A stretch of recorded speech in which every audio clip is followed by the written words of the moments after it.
follows through, from listener questions to some running gags. Insider stories, ambush live, that dad life and respect for flags. Kick off the weekend, alright? It's the Growler Friday Show. It's Who Dey Lights. All right, this is Paul Leonard Jr. here with you. It's not Friday. It's not technically Who Dey Light, but it has that feel. You know, the schedule comes out. It kind of feels like the weekend. I thought we'd usher ourselves in with a little Who Dey Light music. Plus, Mark's here. So, what's up, Mark? Yeah, I'm excited to be here. Big schedule release show, a lot to get to, a lot to talk about. A lot of surprises on this. You know, I'm very shocked to see them playing a primetime road game against Baltimore. So, you know, really interesting and new twists on things. At what point in the show do you rip that Knicks hoodie off and slow it or throw it on the floor, throw it away? Just to change up our momentum here a little bit. Yeah. Well, you know what? They're going to take the series. I feel confident about that since Jason Tatum died, but tonight might not go their way. That's okay. Jason Tatum's still with us. I saw there was a tweet of him saying hello from the hospital room. Still with us. AI. Okay. That's what it was. Yeah. AI Jason Tatum. You know what? It's we're gonna get into the schedule here. We're gonna talk a little bit about some schedule stuff. We've got thoughts on that, and we'll see where else it takes us. So we've got a bunch of that to get to it. But Mo's here with us too. So let's see if we can bring Mo in here and say hello. What's up, Mo? How are we doing? I'm good. I got a lot going on here. Like Mark, I'm watching the Knicks. I'm not giving up on this game. I'm watching the Reds, and you'll be surprised to hear this. They're getting shut out. And I've got the post game show tonight, so I have to talk about Pete Rose. I have to talk about the Reds getting shut out. I'm trying to formulate some scheduled takes for you, and I'm hoping the Knicks can make this a game in the fourth quarter. I got a lot going on. What do you want? You do have a lot going on. I appreciate you showing up. Really? I mean, this is great. You're handling it all very well. The Knicks they're only down 15. Fourth quarter, Jalen will show up here soon, right? Let's go. Yes, you can't let a champion off the hook, man. I don't want this to get to Friday to get to Friday Game 6. Let's make this a contest in the fourth quarter and make the Celtics nervous. All right. Well, outside of potentially, kind of just live talking yourself through this Knicks game, let's take your eyes off that for a second. Yeah. Just fire me off right now for you, Mo. Your first schedule feeling, the one thing that you come away with. I am looking forward to in the concourse outside of, what do they call the stadium the Browns play in? First Energy? First Energy. Brown Stadium. Trey Brown Hendrickson Stadium. Showing up at like 12:15 on game day to do a media scrum with you guys. Is he going to be wearing golf attire? Is he going to be tailgating? So like, where's Trey Hendrickson's next grandstanding event going to be? Is it going to be outside the Browns? So that my first thought was, I got to find out where Trey's going to be week one, since he's not going to play football. He's going to give up that money, but he's got to make it about him. So is he going to show up in Cleveland? Is he going to show up at a tailgate? Is he going to be outside the stadium? Is he going to be walking around the press box? Where's he going to grandstand before the first game? I had a few quick thoughts. Are you ready? I do. Yeah. I was really ready to go down the wormhole of places that Trey would grandstand. Yeah. I like the idea of, those guys that have the speaker and the microphone outside stadiums are usually yelling you about how you're going to hell or whatever. Yeah. I like the idea that's Trey Hendrickson, right? Like he's kind of two birds, one stone, right? And can kind of just play it all up. I don't care what he does, just as long as he doesn't start a podcast. We don't do that. It depends on if I can be host of that podcast.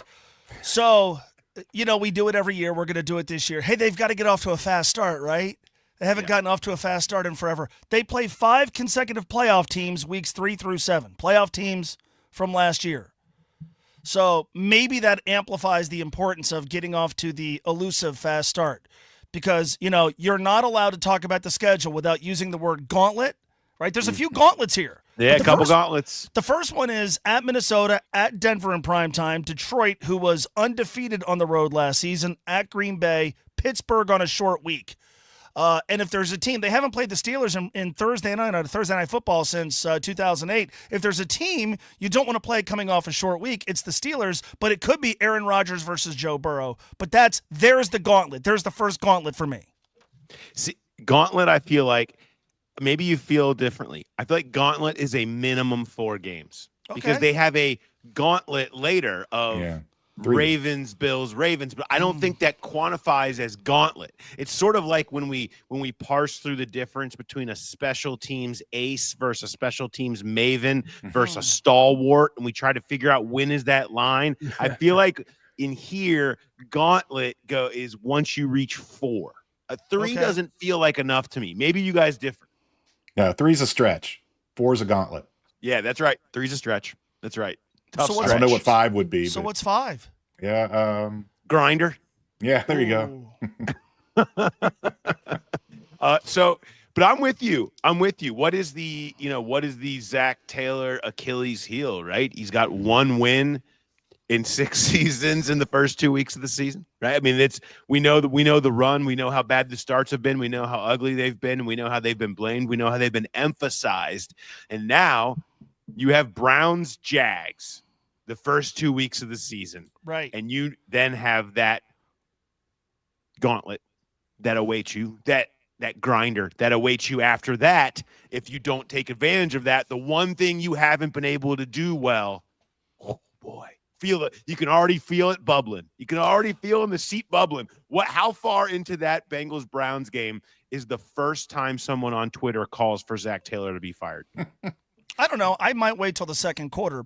But we always, early in the season, we look for unsettled quarterback situations. The Browns have the weirdest quarterback room of all time, or new head coaches. Now, again, we said this to each other last year.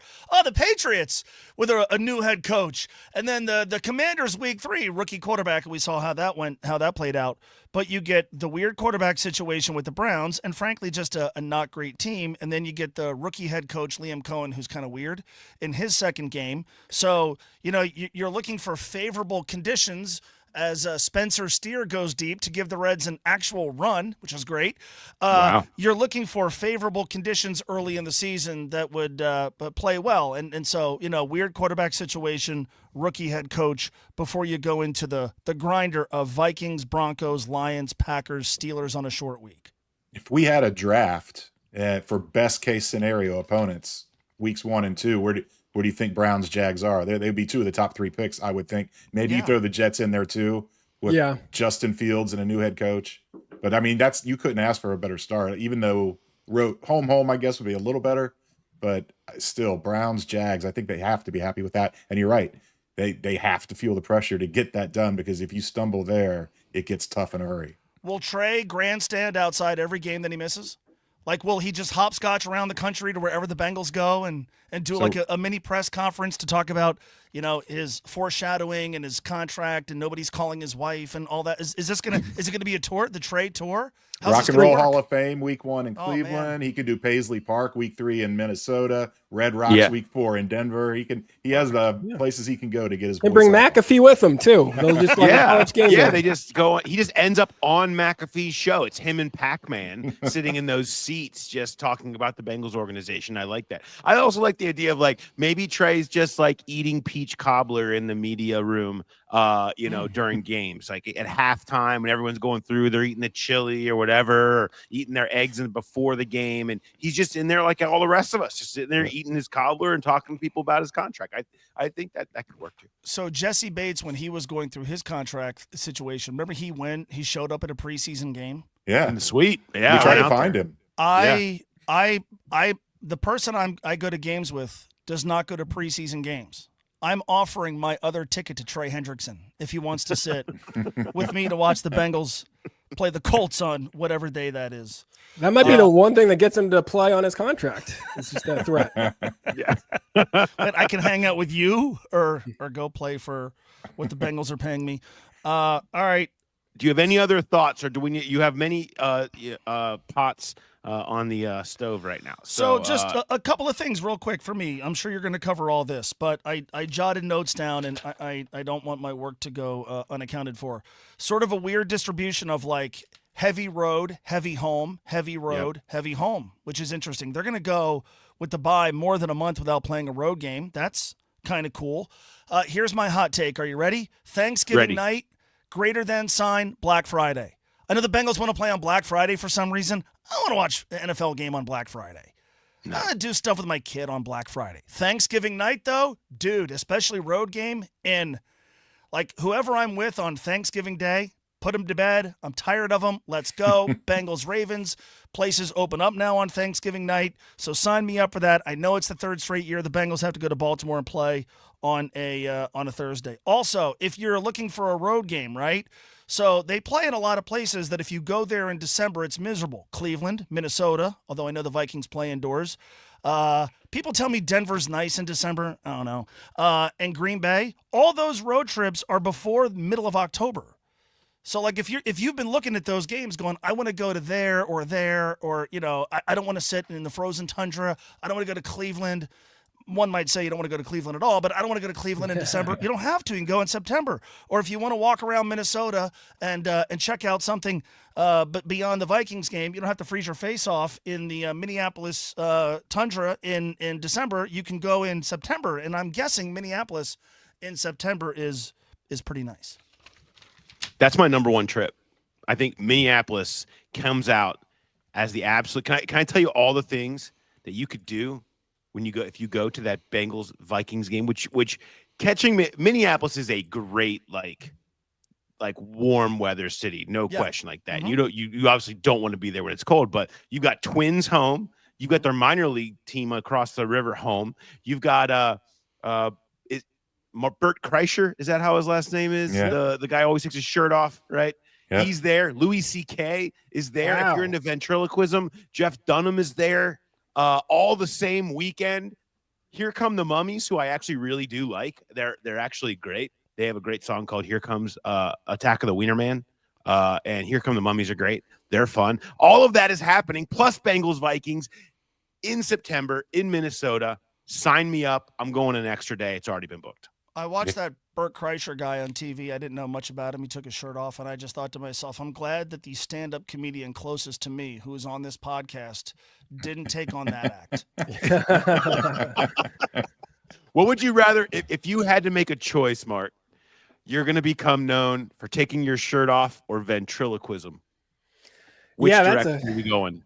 I mean, both are lucrative options, but I think I'll stick with the dummies because that way I can just stay in the same outfit.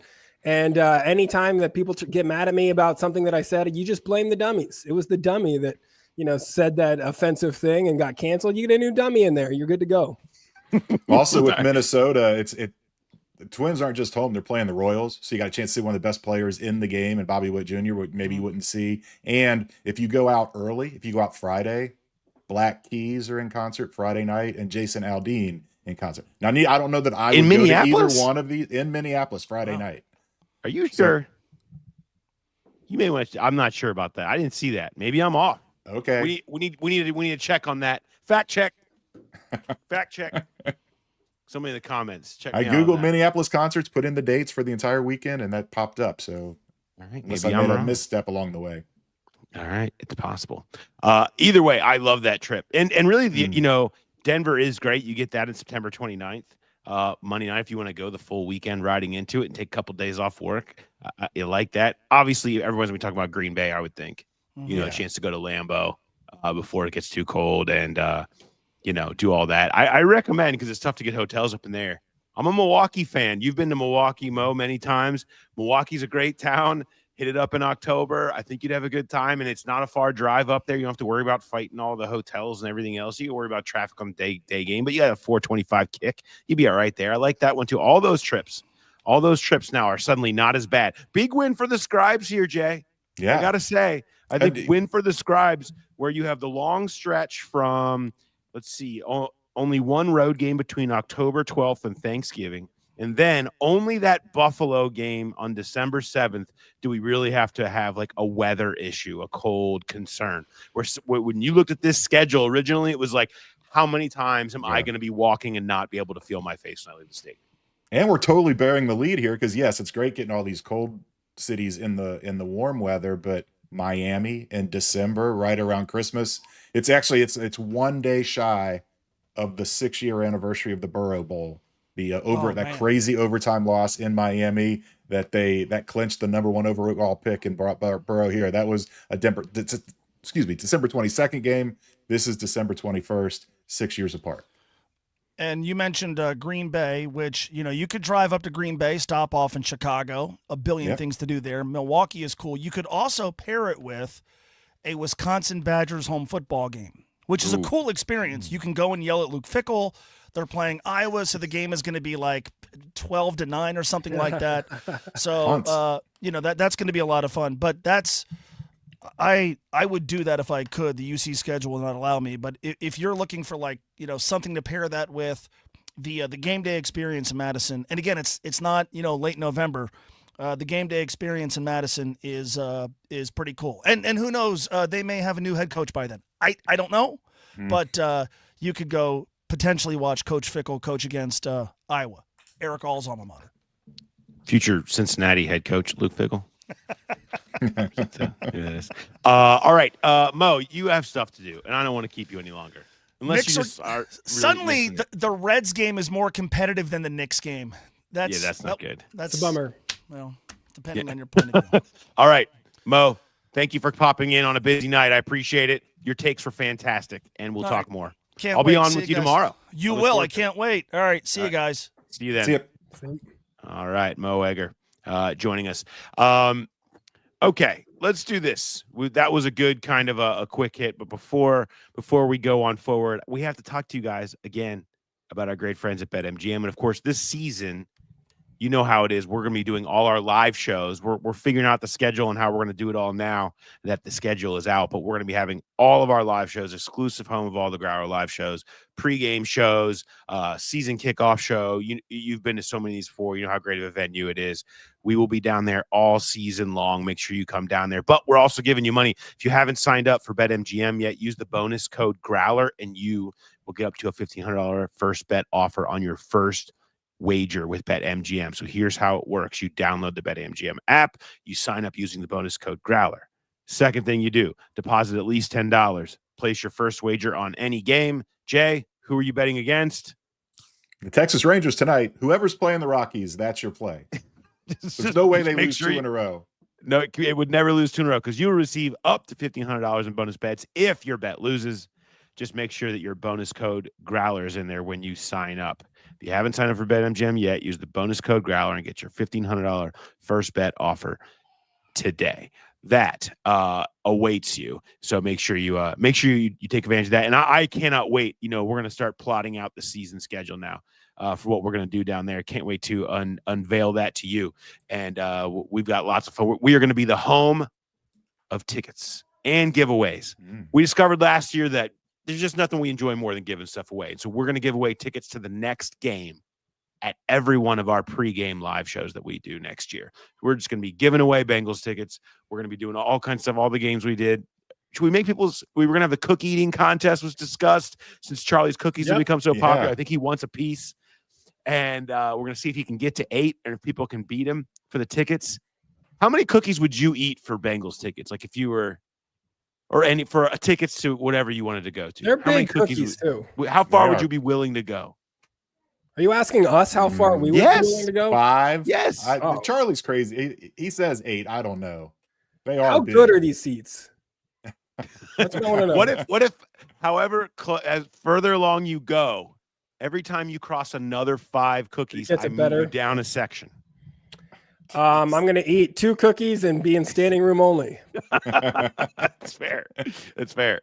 All right. Well, anyway, so it's going to be a ton of fun down there. We're going to be giving us away all year. Keep an eye out for that. We'll give you much more information on that. Jay, let me throw it to you here. Number one thought for you coming out of the schedule release. Yeah, I mean, we talked about it so much leading up to it. The Bengals petitioned, and the NFL said, nope. Joe Burrow got his wish. He gets to play on a holiday, but he probably didn't want it to be in Baltimore on a Thursday yet again, 3 years in a row, 4 years in Baltimore in prime time. I looked to see if that's ever happened before, where a team had to play a division opponent 4 years in a row in prime time on the road. Never happened to the Bengals. It has happened. This will be the 13th time it's happened in NFL history. Wow, more than I thought.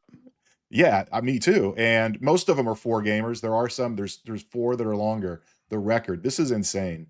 The record is 8 in a row with the Bears at the Packers. 8 in a row? 8 in a row. then they took a year off, and then 3 more in a row, and the Bears were 9-11 in those.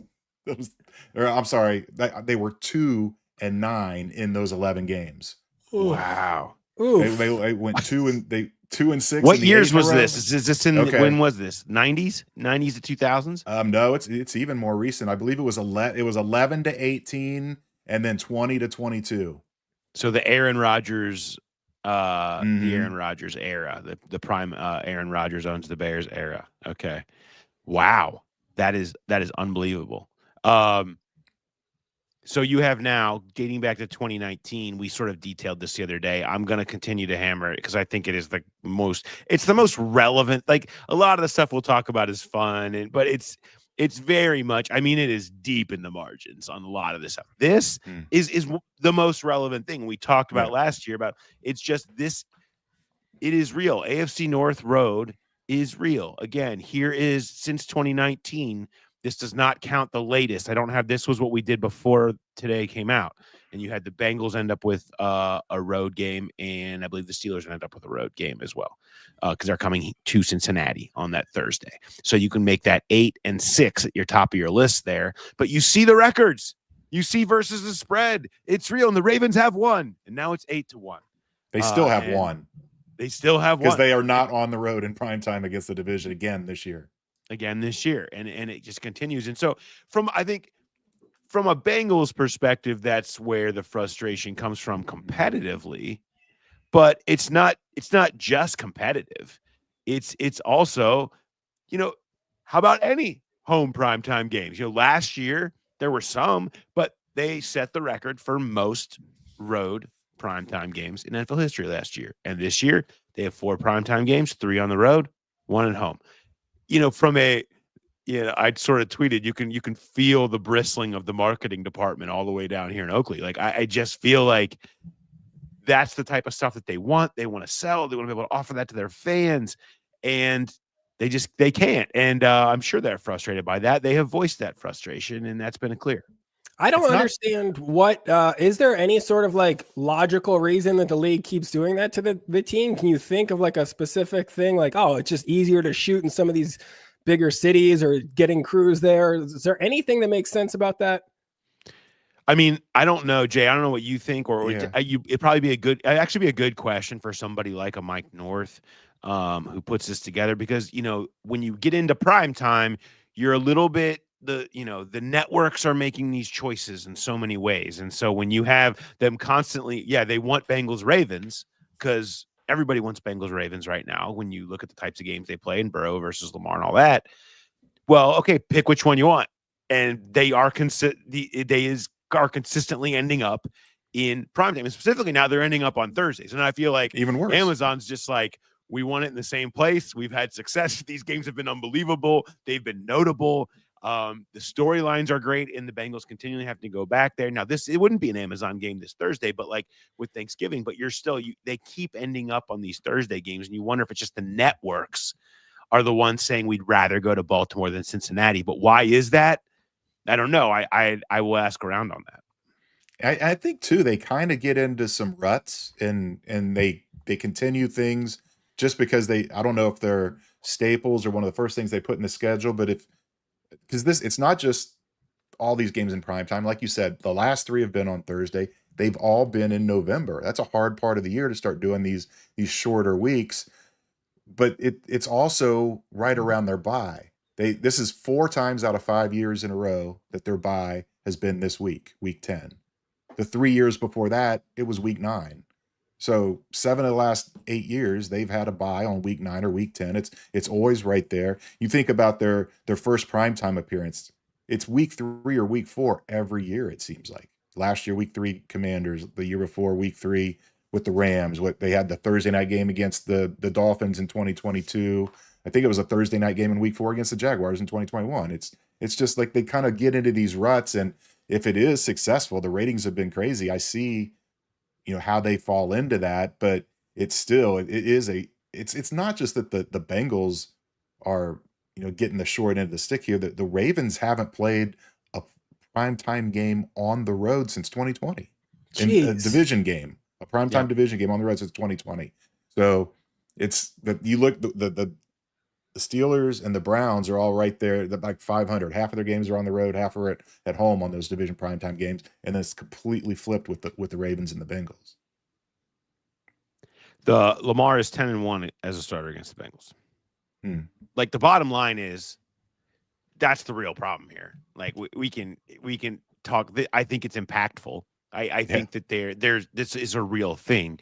The realer thing is that they've got to find a way to stop Lamar Jackson. Like, I mean, that's kind of because they're like, I hate, by the way, having to do like predictions. I love everything I get to do for The Athletic. I hate having to put predictions on the schedule story and like having to pick because it feels like impossible to pick that right now. But the one thing I came back to, and it's like, who do you think is going to win the division? I'd be like, I don't know. If this team can't find a way to beat Lamar Jackson, I can't sit here and say on May 14th that I think that they're going to be able to win this division. They've got to win one of those two games. They've got to win on Thanksgiving night, or they've got to win on December 14th against the Ravens if they want to start winning this division again. They've got to take this thing back if that's who they think they can be. And so wherever they play it, whenever they play it, they got to find a way to stop Lamar Jackson. That falls on Al Golden, and that falls on a bunch of young players that are going to be charged with chasing Lamar Jackson around, some of them for the first time in their lives.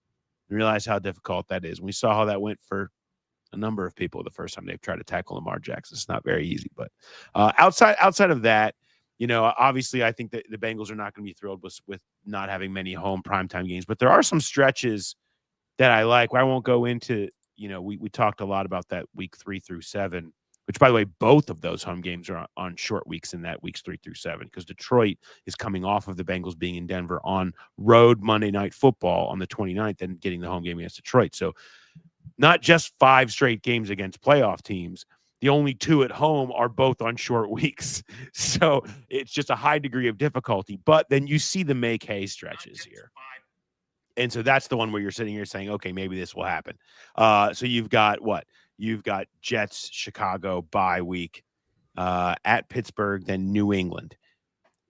You've got 4 out of 5 games at home with a bye in the middle against teams that you should be favored against. You should feel like you can beat. You've got them at home. You've got them at a time of year where you typically start to turn it on. It feels like a make hay portion of the program right there. I would think you like that. And I think you like the possibility of a fast finish. I mean, Miami has been a dud at the end of seasons consistently under Mike McDaniel. And so maybe you're getting that. You're getting Arizona coming from the desert up here after Christmas. You get Cleveland at home, which, they're, who knows what they're doing other than tracking their and Jacksonville's picks at that point.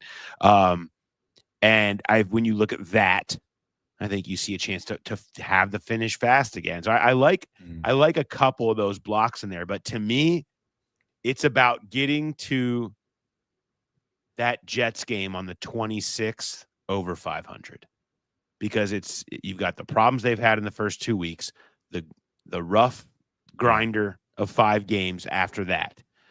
Can you get to that spot over 500 and feel like then you go? I think that's, to me, is a question of the season.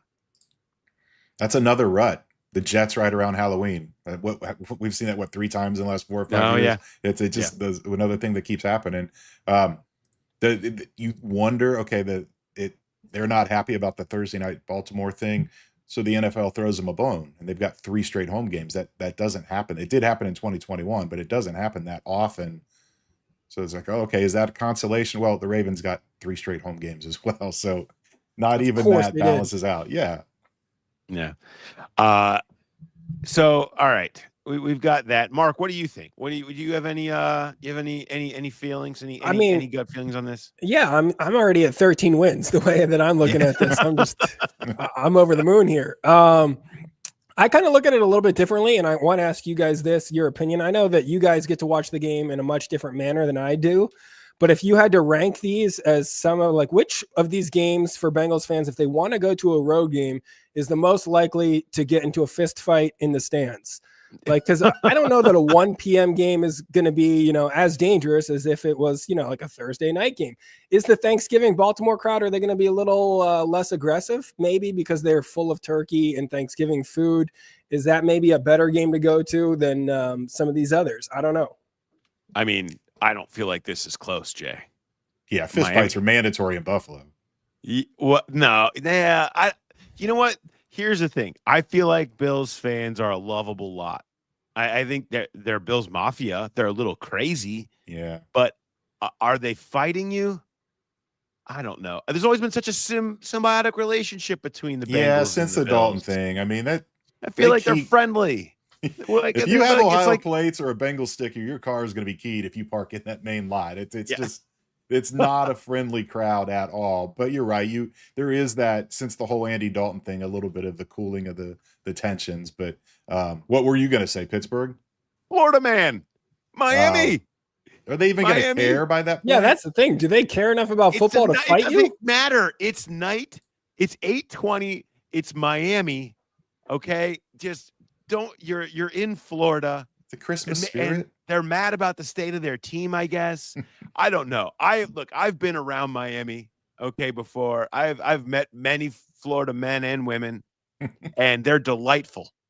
Delightful. You got to worry about provoked and unprovoked shark attacks at that Dolphins game. That's all I'm saying. I know some of the things that happen in the stands there. That's all I'm saying is you got to keep an eye out. Keep your head on a swivel if you're going there to that game. That's all. That's all. I will be hanging out with Florida men and women tomorrow. So, Jay, you're feeling good right now. I won't be that far from Miami. I'm glad I played the Who Dey Like weekend music now that I realized that. That was good. We'll play you off into the literal sunset here.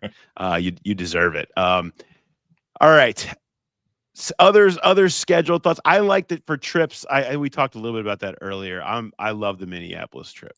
I just think it's going to be fun. I've never been to a game at Target Field for the Twins. So I am excited. I'm really excited to catch a Twins game that weekend. I will definitely be doing that. And I've actually never, it's one of the few stadiums I've not been to. I unfortunately couldn't make it to the Bengals Vikings game the last time they played there. So I'm excited to check that out. When Marvin quit. I know. I've heard that story many times.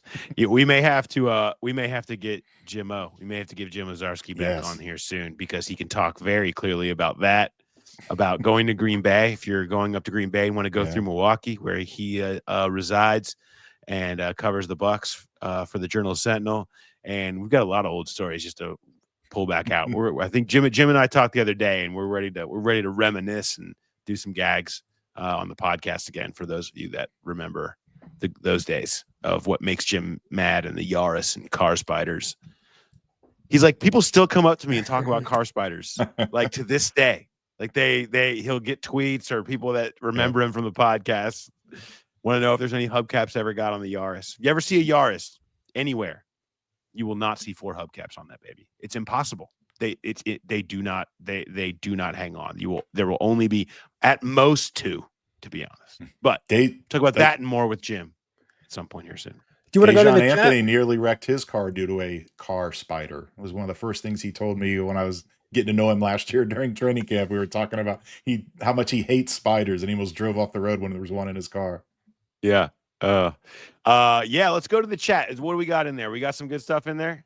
If you got a few questions, quick drop them in. We'll try to speed round through these. Oh, wait, let's go to this one. Did your mock schedule get any of your ideal games correct or even close? Yeah, there were a couple. So Minnesota is right where pretty much right where I had it. And then Denver and Green Bay were both very close. They kind of got switched. But both of them being early, I thought was important.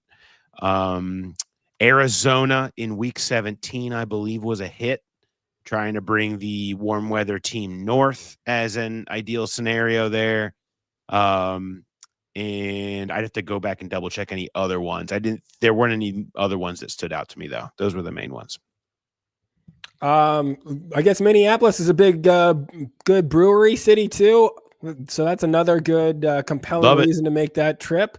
And we've got a Growl Pal that could set up a downtown brewery tour for all of our listeners if you guys want to go make that trip and really live that up. So there's I like it. Let's throw that together. I'll pop in for one of those now. You don't have to tell me twice. Let's go. Brewery Growl Pals, tours, do your thing. yes. It doesn't matter. You don't even need a game around it. If people just want to start setting up brewery tours, we should all just go around doing that. Like that would be a good time too. Look, if we can find a way to make a living of just going around on brewery tours, people have tried, and most of them are dead, I believe. We did the brewery tour in Seattle before Zach Taylor's first game ever. That Saturday. We did. That was awesome. It was awesome. Thank God for Uber drivers. We got people saying that they would rather do Miami at night rather than Baltimore and getting murdered. Yeah, that would be tough to get murdered on Thanksgiving too. Like that's you don't want to die on a holiday. That's really going to bum people out every year on that holiday. Every Thanksgiving for your family is going to be tarnished as they have that memory. Yeah, I'm with Mo. I do feel like on Thanksgiving people are a little too sluggish to murder. But maybe I don't know. We need to check that. We need to check the stats on that. That Thanksgiving lineup might be the best Thanksgiving lineup ever. Yeah. If you look at the other game, because the Bengals Ravens is going to be fantastic. You got Chiefs Cowboys, got 4, and then Vikings Lions in the 1 o'clock window. I think they nailed that lineup there on Thanksgiving. Yep. Our next question from the chat: which do you guys think is the tougher stretch? The week 3 to 7, like Mo said, or week 13 to 16? I think 3 to 7 because of the Bengals' history. I think the Bengals have proven that they feel pretty confident and have been able to beat whoever they want to late in seasons with Burrow healthy. But I think the one thing they haven't proven is they can play well early in seasons and be more consistent early in seasons. And then when you throw a bunch of tough opponents in there, 3 through 7 would certainly make me a little nervous. I like, the couple things about that though. I think. And other reasons why I had those games, a couple of them up earlier, is Minnesota, they're going to have a rookie quarterback, or essentially a rookie quarterback, and J.J. McCarthy, you would assume, starting at that point. Detroit is going to be at that point where they've got new coordinators. They're trying to figure out how that whole thing is going to work. And there's a lot of pressure on them to keep that. That's hard, man. When the beginning of the next season, when you, that first half of that season with new coordinators and you're trying to figure that out on the fly can be challenging. So getting them earlier before they start, Kevin O'Connell starts to get JJ McCarthy going, and you have the coordinators starting to figure things out in Detroit, I think can be helpful into helping you through that stretch. But that said, I think that Denver game there, think about how that is a really good Denver defense. And Joe Burrow threw for 412 and 3 touchdowns against them in week 17. They're going to be pissed. Yeah. And you're going to have a Monday Night Football loud. That place gets loud. That is one of the loudest outdoor stadiums I've ever been to in my life. And that place gets crazy. Ooh, maybe they'll bring back mutton busting, Jay. There we go. Remember that? Yep. I think the last time I was there for a primetime game was when they had mutton busting at halftime. And it was literally like these like sheep or whatever, just chucking these kids that were riding on its back off to like it very perilously. It was very concerning. It was one of the scariest things I think I've ever actually seen at a halftime show. Children just laying on the 20-yard line and able to move because some animal had just bucked them off. And it's apparently a whole thing. Bring back mutton busting.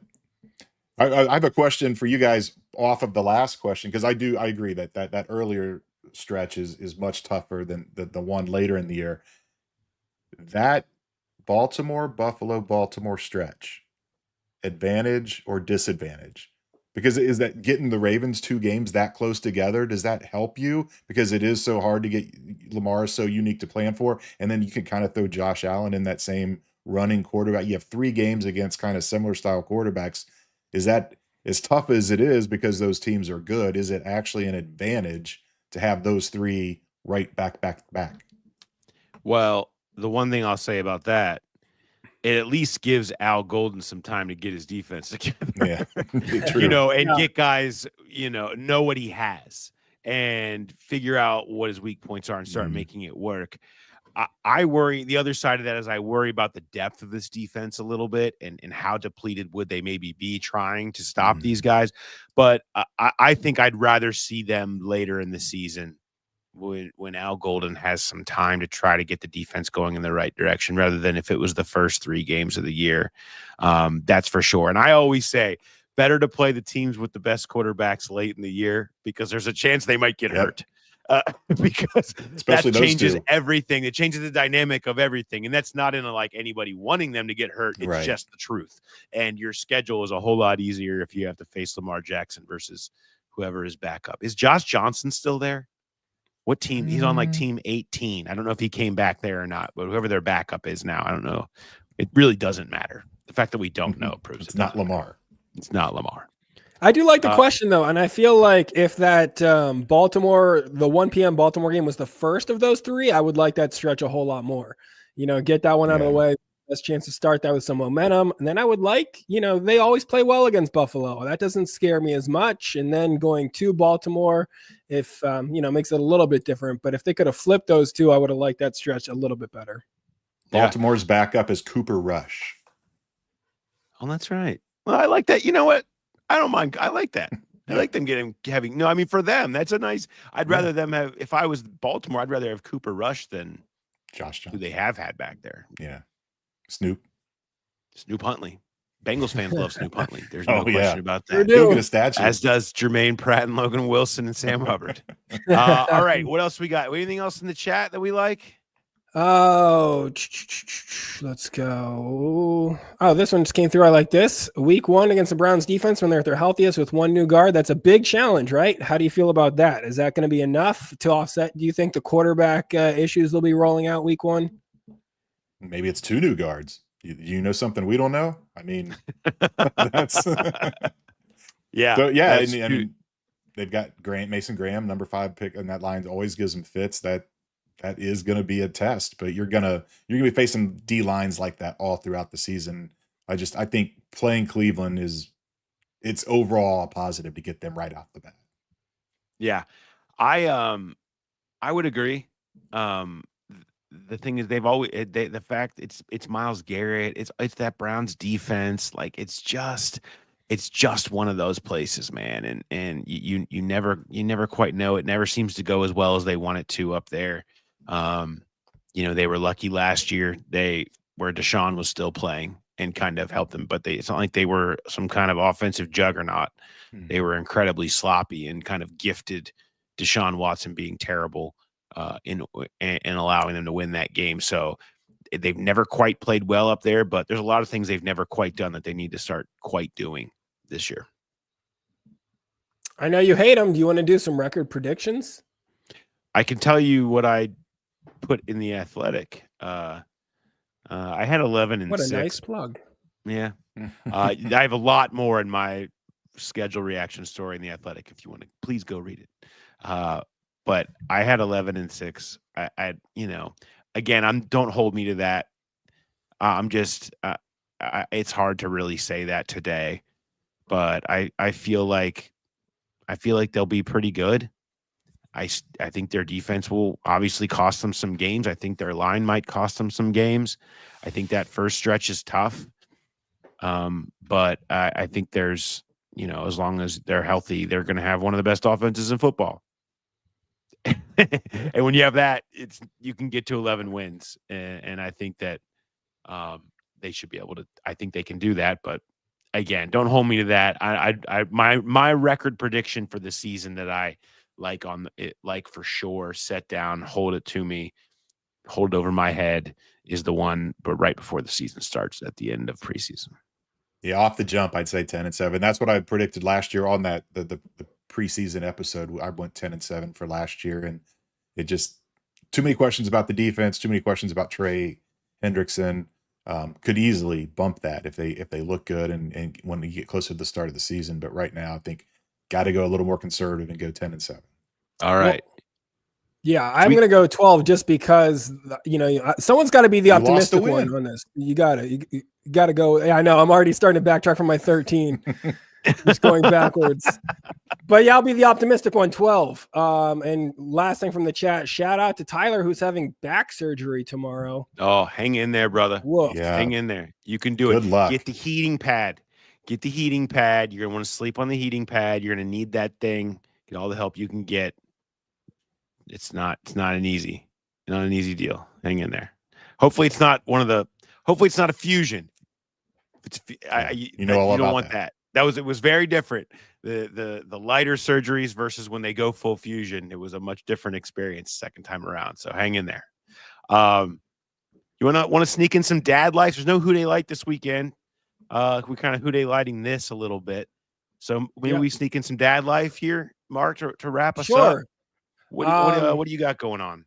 Yeah, I'll go first and you guys can do yours. My big thing this weekend is I'm at the end of a brutal stretch of like a special events for the missus, because Mother's Day was last week, and then the week before that was her birthday. Our wedding anniversary is this weekend, so I get all three of those in a 2 week. That's my brutal schedule in my household. Your gauntlet. Just having those, that's my gauntlet. Those 3 things in 2 weeks, and so this is the end of it. And it's the easiest of the 3 for me.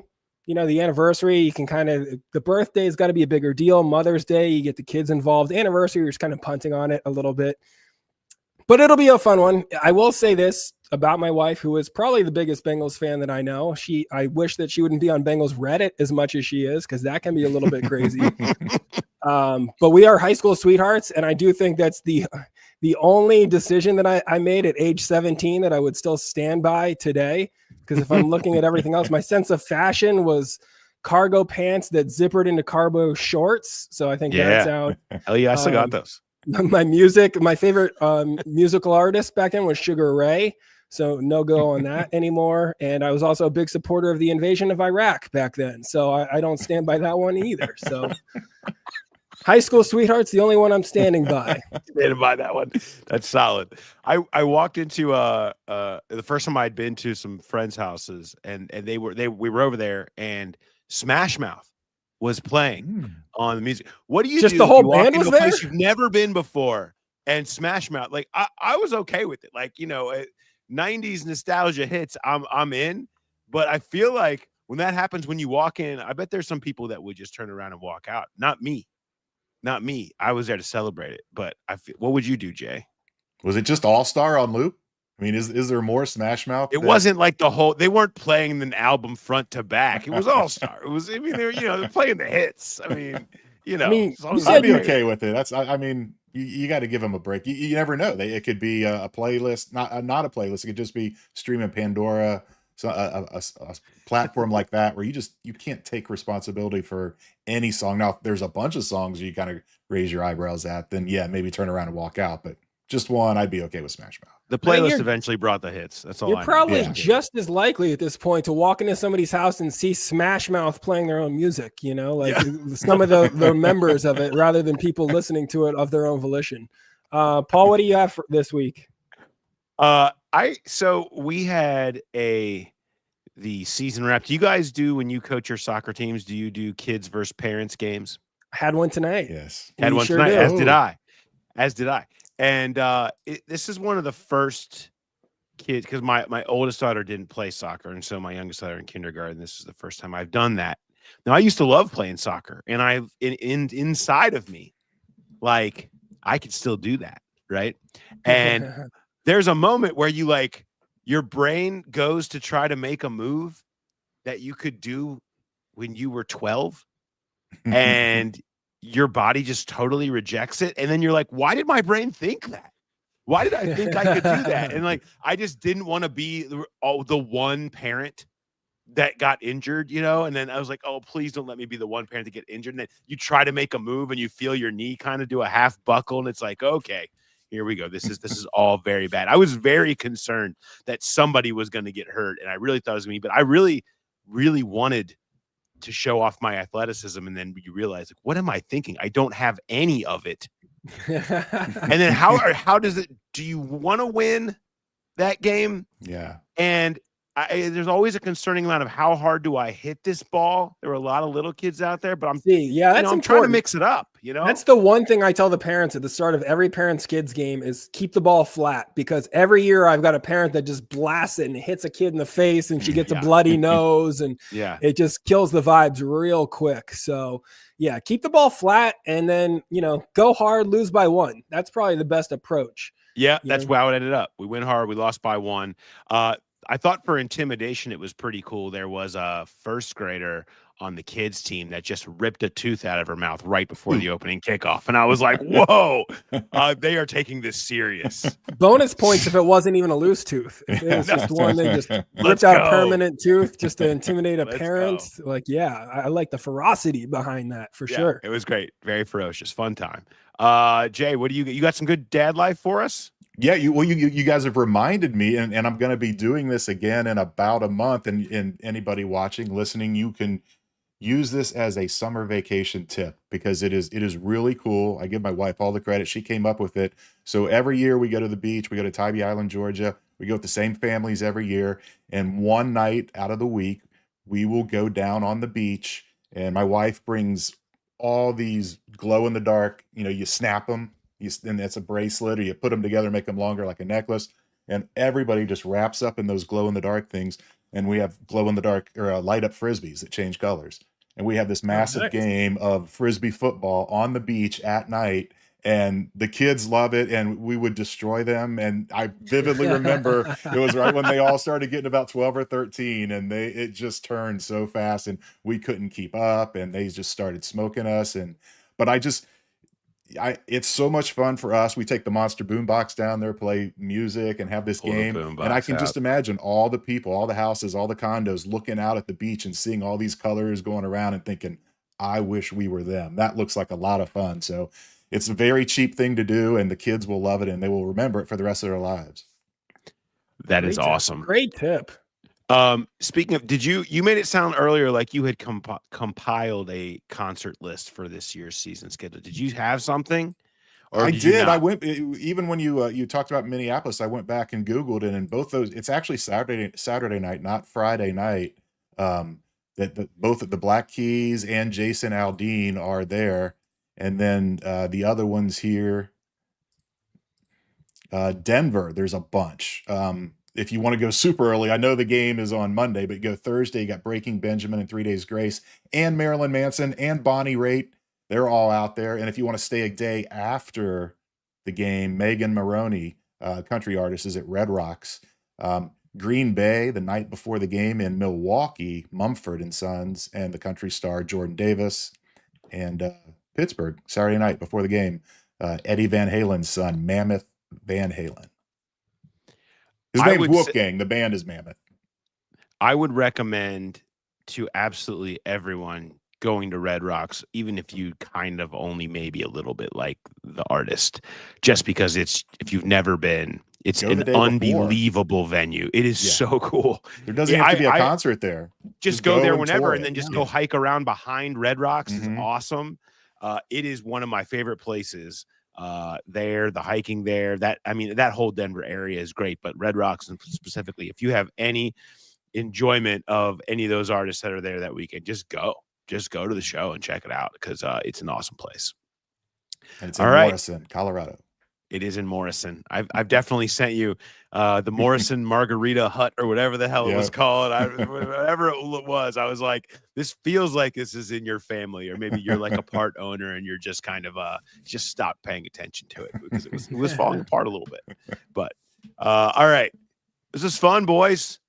Appreciate it. Great. Thanks to everybody that hopped into the chat, dropped in questions, and watched along with us. This is until something crazy happens, I guess as we learned yesterday, you never know. But until something crazy happens, we won't have probably another one of these live night shows again for a while, but we plan on doing them. If you guys like them, seems like you do, keep letting us know and we'll keep firing them off and put those more into the plans for next year and stuff like that. But anyway, get your tickets booked, get your group together, get the group chat fired up. And hopefully we can do some stuff and we'll see you out there on the road too. But anyway, have a great weekend, everybody. Thanks for watching and listening and everything. And we'll talk to you next week. Have a good one.